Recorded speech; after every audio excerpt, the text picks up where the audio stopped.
Hello, it's the first week of Feb and this week's articles are: Initial access broker involved in Log4 shell attacks against VMware Horizon servers. Canada's foreign ministry targeted in cyber attack. Hackers using new evasive technique to deliver AsyncRAT malware.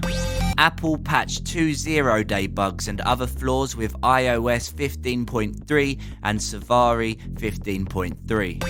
And the article, "This phishing attack meddles with your emails, alerts Microsoft." Initial access broker involved in Log4 shell attacks against VMware Horizon servers. An initial access broker group tracked as Profit Spider has been linked to a set of malicious activities that exploit the Log4 shell vulnerability in unpatched VMware Horizon servers. According to new research published by BlackBerry Research and Intelligence and Incident Response IR teams today, the cybercrime actor has been opportunistically weaponizing the shortcoming to download a second-stage payload onto the victimized systems. The payloads observed include cryptocurrency miners, Cobalt Strike beacons, and web shells, corroborating a previous advisory from the UK National Health Service (NHS) that sounded the alarm on an active exploitation of the vulnerability in VMware Horizon servers to drop malicious web shells and establish persistence on affected networks for follow-on attacks. Log4 shell is a moniker used to refer to an exploit affecting the popular Apache Log4j library that results in remote code execution by logging a specifically crafted string. Since public disclosure of the flaw last month, threat actors have been quick to operationalize this new attack vector for a variety of intrusion campaigns to gain full control of affected servers. BlackBerry said it observed instances of exploitation mirroring tactics, techniques, and procedures (TTPs) previously attributed by the Profit Spider e-crime cartel, including the use of c.windows/temp/7fde/ folder path to store malicious files and wget.bin executable to fetch additional binaries, as well as overlaps in infrastructure used by the group. Profit Spider primarily gains access to victims by compromising vulnerable servers and uses a variety of low-prevalence tools to achieve operational objectives, CrowdStrike noted in August 2021, when the group was spotted actively exploiting flaws in Oracle WebLogic servers to gain initial access to target environments. Like with many other initial access brokers, the footholds are sold to the highest bidder on underground forums located in the dark web, who then exploit the access for ransomware deployment.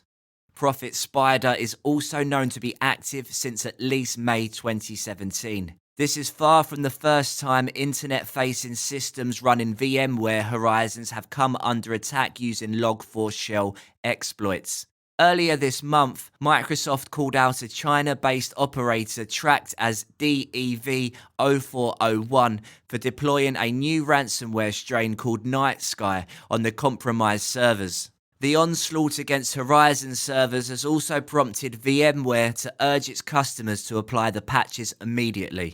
The ramifications of this vulnerability are serious for any system, especially ones that accept traffic from the open internet, the visualization services provider cautioned. When an access broker group takes interest in a vulnerability whose scope is so unknown, it's a good indication that the attackers see significant value in its exploitation.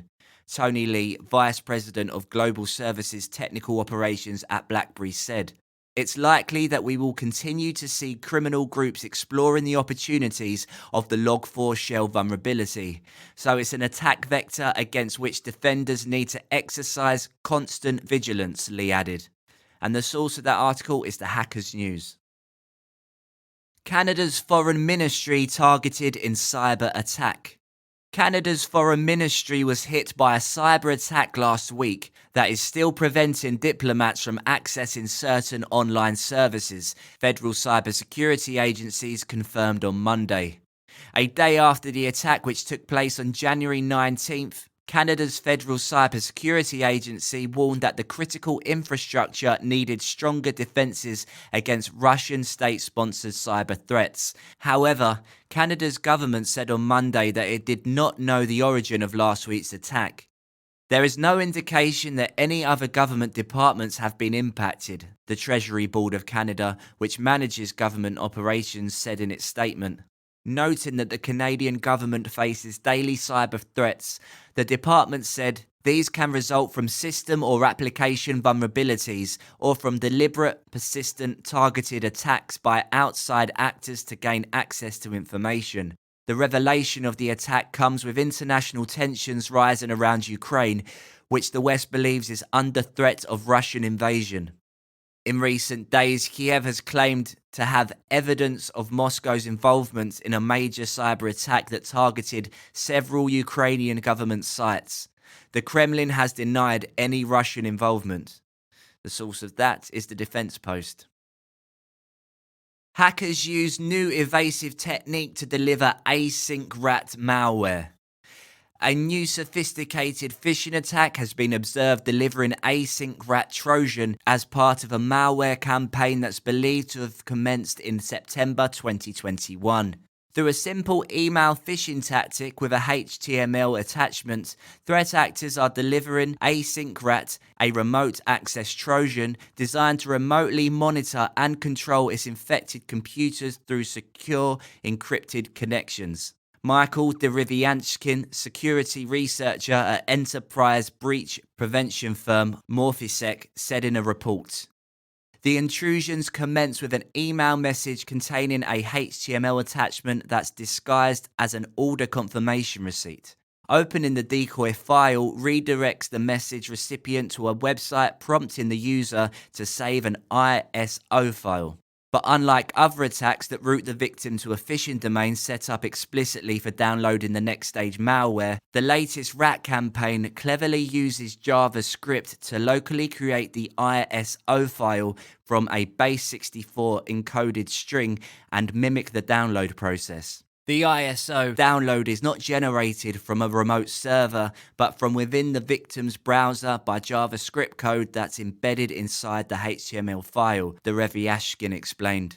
When the victim opens the ISO file, it automatically mounted as a DVD drive on the Windows host and includes either .bat or a .vbs file, which continues the infection chain to receive a next stage component via a PowerShell command execution. This results in the execution of a .NET module in memory that subsequently acts as a dropper for the three files, one acting as a trigger for the next, to deliver AsyncRAT as the final payload, while also checking antivirus software and setting up Windows Defender exclusions. Rats such as AsyncRAT are typically used to forge a remote link between a threat actor and a victim device, steal information, and conduct surveillance through microphones and cameras. They provide an array of advanced capabilities that give the attackers the ability to fully monitor and control the compromised machines. Morphisec also pointed out the campaign's advanced tactics, which it said allowed the malware to slip through virtually undetected by most anti-malware engines, despite the operation being in effect for close to 5 months. And the source of that is thehackernews.com. Apple patched 2 zero-day bugs and other flaws with iOS 15.3, Safari 15.3. Heads up, Apple users. Apple has just rolled out the first major updates of the 2022 for users. With iOS 15.3 and Safari 15.3, Apple fixes numerous vulnerabilities, including 2 zero-day bugs. Apple iOS 15.3 addresses 2 zero-day bugs. As evident through its advisory, Apple has just patched 2 serious zero-day bugs affecting iOS devices. Specifically, the first of these is a memory corruption flaw in the I/O mobile frame buffer component. Exploiting this vulnerability, CVE 2022-22587 could allow an attacker to use maliciously crafted apps to execute arbitrary codes on the target devices with kernel privileges. As mentioned in the advisory, Apple fixed the flaw by improving input validation. The tech giant also acknowledged multiple researchers for reporting the same vulnerability. Alongside this patch, Apple also addressed some other serious vulnerabilities, such as a memory corruption issue in the color sync CVE 2022-22584 buffer overflow, the CVE 2022-22593 in the Linux kernel, use after-free CVE 2022-22590 in WebKit, all of which would allow arbitrary code executions. In all, Apple patched 10 security flaws with iOS 15.3 and iPadOS 15.3. These updates are available for iPhone 6 and later, iPad Air 2 and later, iPad Pro, all models, iPad 5th generation and later, iPad Mini 4 and later, and iPad Touch 7th generation. We move on to the second zero-day vulnerability, which existed in the Apple Safari web browser.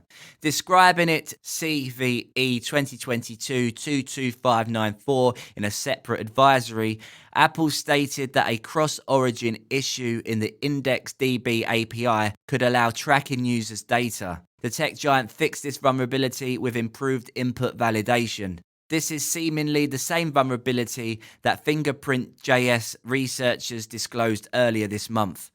Alongside this flaw, Apple patched 3 other WebKit vulnerabilities with the same release. The Safari 15.3 update is available for macOS Big Sur and macOS Catalina devices. Since the updates are out, users must ensure updating their devices with the recent fixes to avoid any exploits. And that's on the latest hacking news. And lastly, we move on to this phishing attack meddles with your emails, Microsoft alerts. In a series of tweets, Microsoft has shared insights about a new phishing attack that aims at directly accessing emails. This campaign first caught the attention of security reachers with the alias The Analyst, who reported the matter to Microsoft. The attackers behind this phishing attack use a malicious app named Upgrade to trick users. This app asks for various OAuth permissions to read and write emails. Specifically, the app attempts to access various mailbox features, such as setting up rules using Graph API to access messages and send emails to other accounts. According to the alert generated by Microsoft Defender, this app intends data exfiltration. As mentioned in one of the tweets from Microsoft Security Intelligence, the phishing messages mislead users into granting the app permissions that could allow attackers to create inbox rules, read and write emails and calendar items, and read contacts. Microsoft has deactivated the app in Azure AD and has notified affected customers. Microsoft confirms that this campaign has targeted numerous organizations already, whereas the analyst confirmed the sneaky attempts from the threat actors as they identified a new phishing app. This phishing campaign is just another attempt at the invasion of organizations maliciously to steal data. Microsoft advises users to use tools like Microsoft Defender for their Azure AD, cloud apps and Microsoft apps, and Office apps to detect and prevent such attacks proactively. Besides, organizations should also ensure applying adequate security best practices to protect their infrastructure. And also, training employees for phishing and cyber risk awareness can help prevent issues arising from opening unsolicited or malicious emails and documents. And that is from the latest hacking news. That's all for this episode of the podcast, and I wish you all a fantastic week.